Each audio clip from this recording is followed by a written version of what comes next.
잠시 중단했던 다니엘서 강해를 계속하려고 합니다. 어느 날 바벨론의 느부갓네살 왕이 꿈을 꾸었습니다. 눈앞에 거대한 나무 한 그루가 나타났습니다.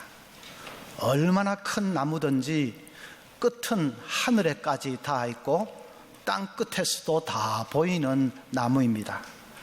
무성한 잎사귀는 아름답기가 그지없고 또 열매는 얼마나 많은지 사람들은 물론이고 짐승들까지 다 그 열매를 먹으러 나무 밑으로 모여듭니다.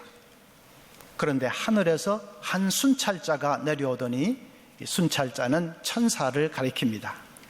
그 천사가 그 거대한 나무를 그루터기만 조금 남겨놓고 그대로 베어버립니다.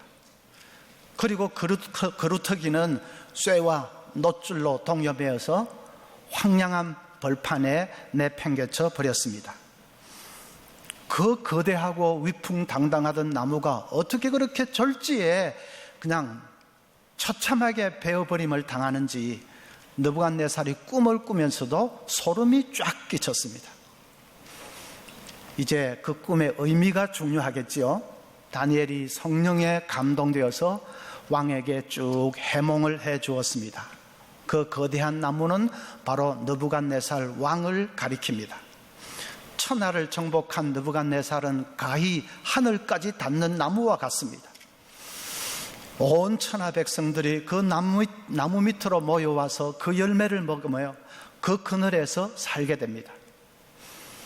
그런데 장차 하나님께서 느부갓네살 왕을 심판하실 것이라는 것입니다. 느부갓네살의 교만이 하늘을 찌르기 때문에 하나님이 그 교만을 도무지 그대로 봐줄 수가 없어서 심판하십니다. 왕은 졸지에 왕자에서 쫓겨날 것이고 그리고 황량한 들판에 내팽개쳐져서 짐승들과 함께 비참하게 사는 신세가 될 것입니다. 그 해몽을 쭉 들려주면서 다니엘이 목숨을 걸고 왕에게 직언을 합니다.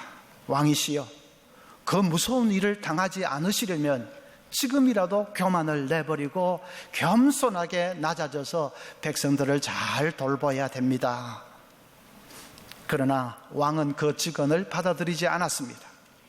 그래서 꿈꾼 것이 그대로 느부갓네살 왕에게 다 이루어졌습니다. 성경 말고 다른 이 일반 고대 역사를 보면 바벨론의 느부갓네살 왕이 갑자기 왕자에서 보위에서 쫓겨났다고 합니다. 어떤 기록을 보면 그가 괴질에 걸려서 쫓겨났다고도 하고 또 어떤 기록에 보면 그가 수광병에 걸려서 쫓겨났다고도 합니다.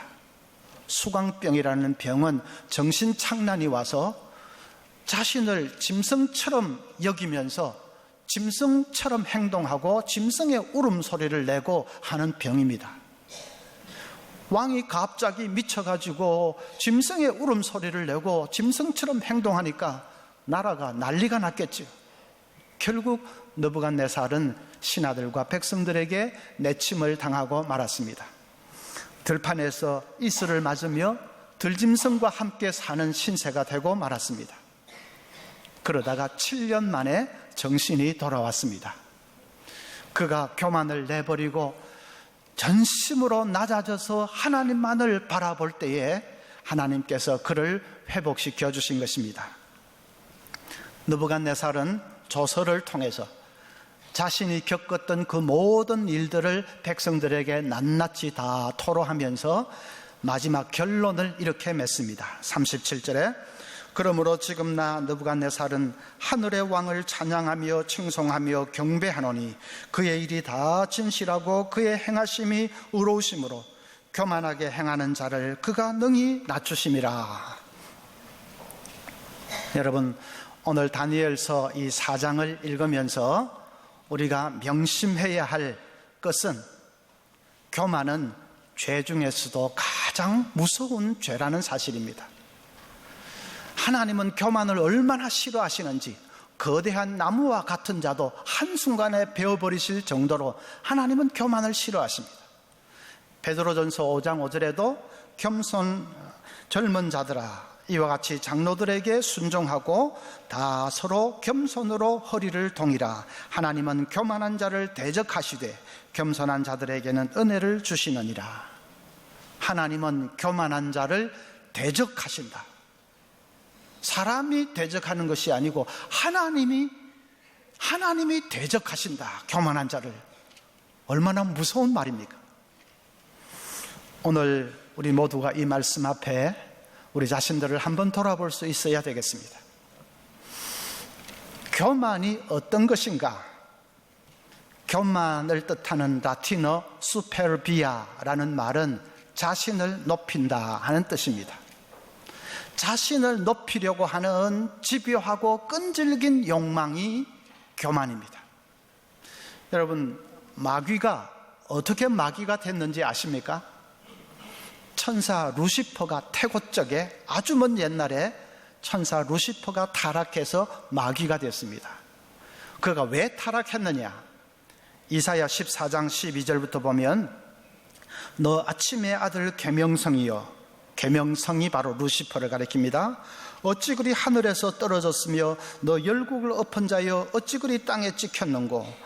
내가 내 마음에 이르기를 내가 하늘에 올라 하나님의 뭇별 위에 내가 북극 지폐의 산 위에 앉으리라. 가장 높은 구름에 올라 지극히 높은 자와 같아지리라 하는도다. 지극히 높은 자는 바로 하나님을 가리킵니다. 루시퍼가 자기를 하나님 자리까지 높이려고 한 것입니다. 그 교만 때문에 그는 타락해서 마귀가 되어버리고 말았습니다. 그래서 마귀는 지금도 우리에게 자꾸 교만을 부추깁니다. 너를 높여라. 너가 최고야. 자꾸 교만을 부추기고 충동질합니다. 느부갓네살이 그 충동질에 그만 넘어간 것이죠.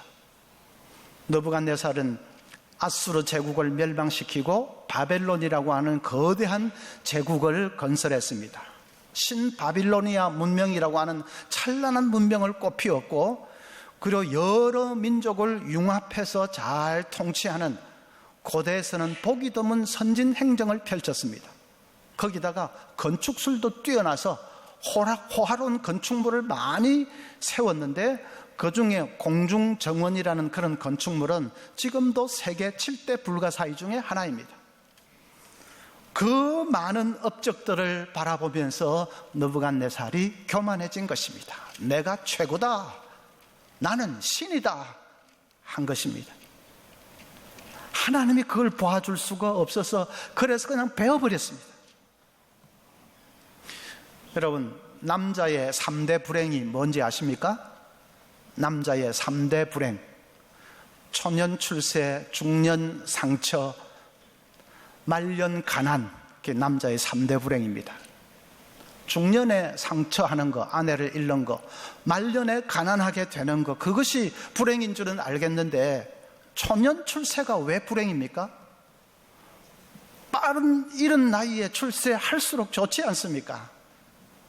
그런데 그게 아니고 너무 젊은 나이에 출세하면 사람이 교만해지기 쉽습니다.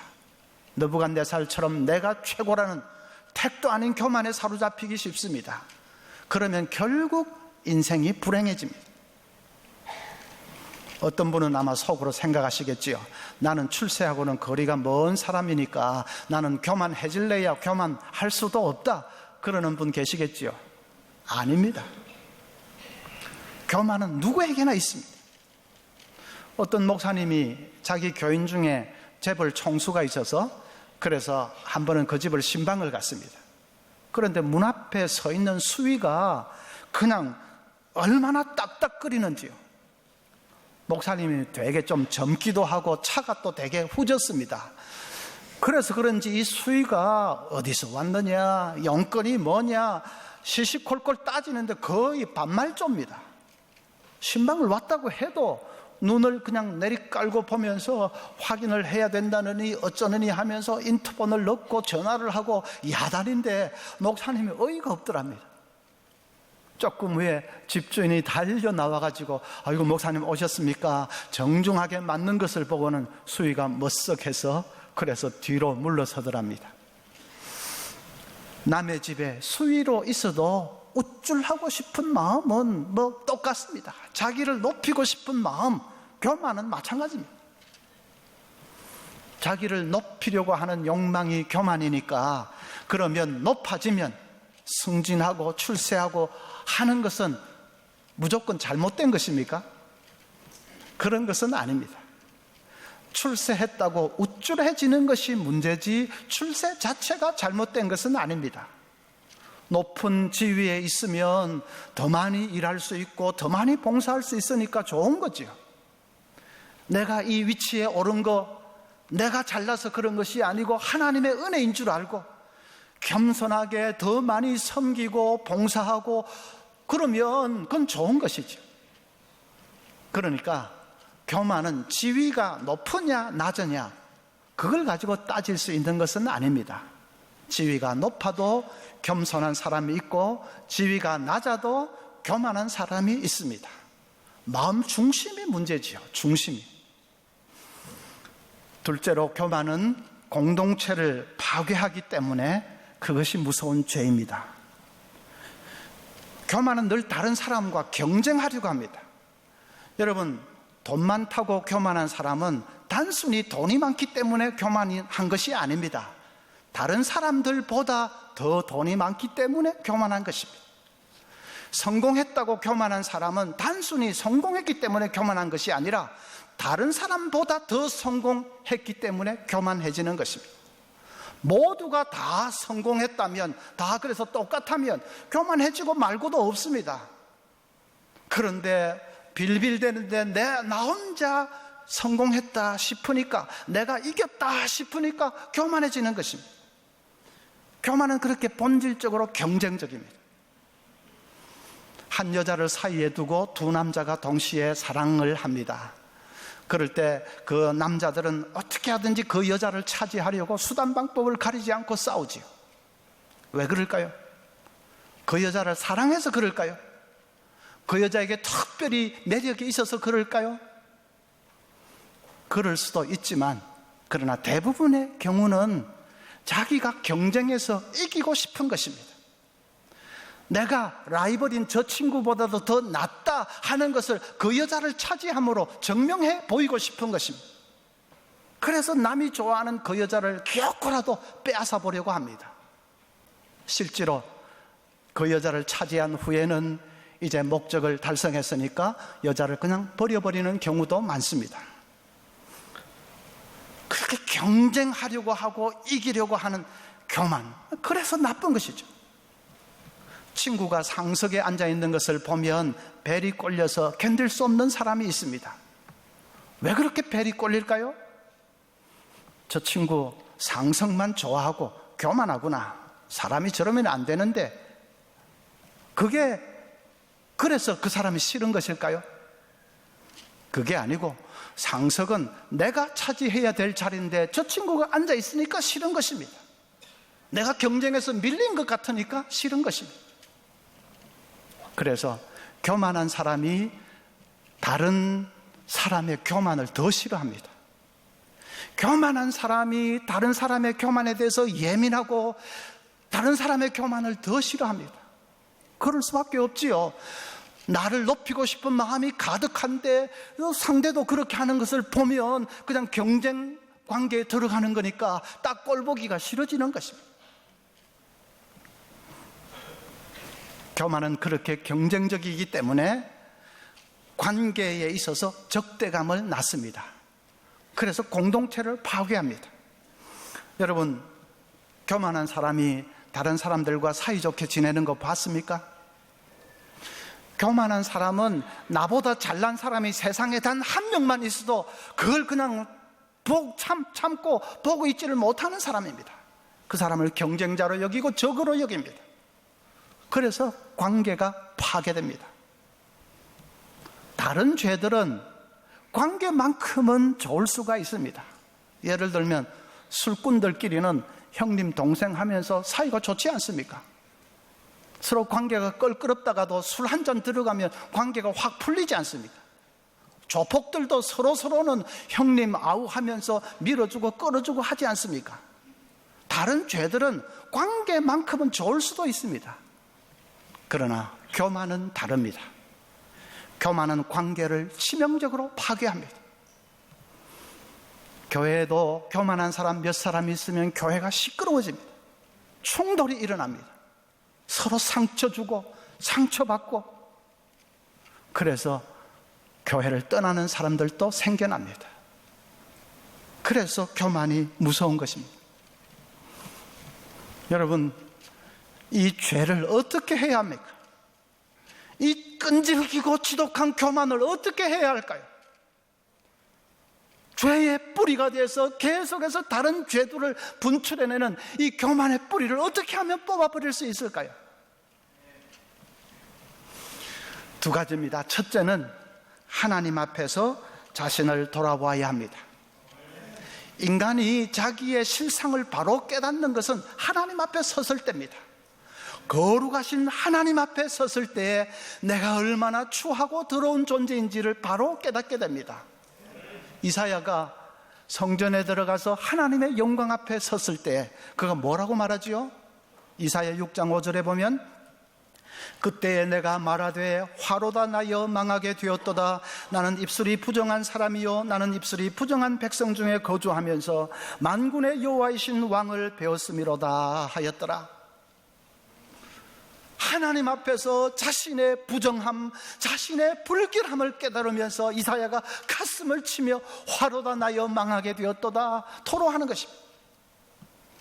베드로도 주님을 처음 만났을 때, 주의 영광을 대면했을 때, 누가복음 5장 8절에 보면 이렇게 말합니다. 시몬 베드로가 이를 보고 예수의 무릎 아래에 엎드려 이르되 주여 나를 떠나소서 나는 죄인이로소이다.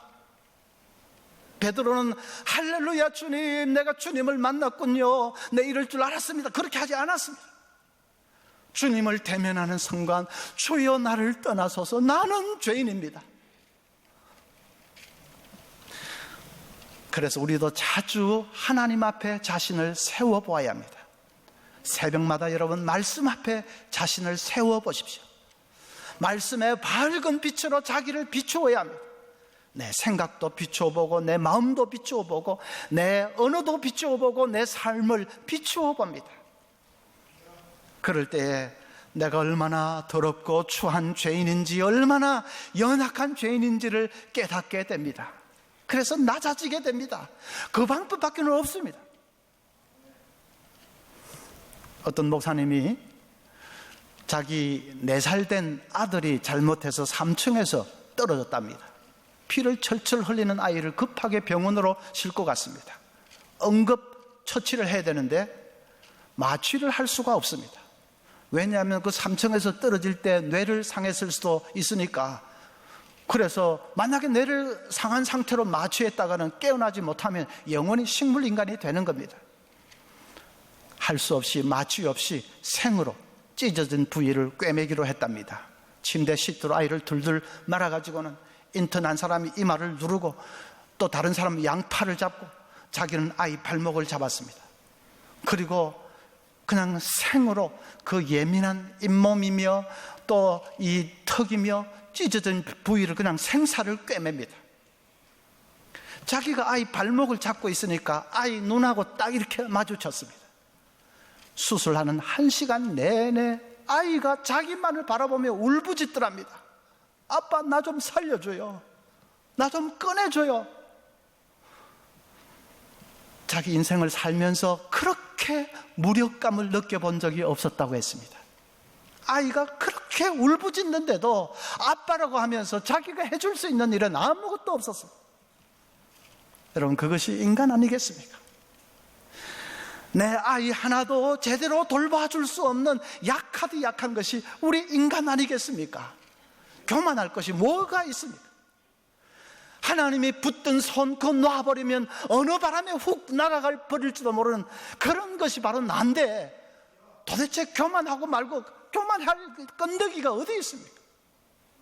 하루에도 수십 번 죄를 짓는 우리들 아닙니까? 겉으로는 양복 입고 폼 잡고 하면 거룩한 사람인 척 보이지만, 그러나 속을 쪼개보면 차라리 시궁창 바닥이 낫지. 뭐가 잘났다고 교만을 떨 것입니까? 말씀 앞에서 자신의 실상을 바로 보아야 합니다.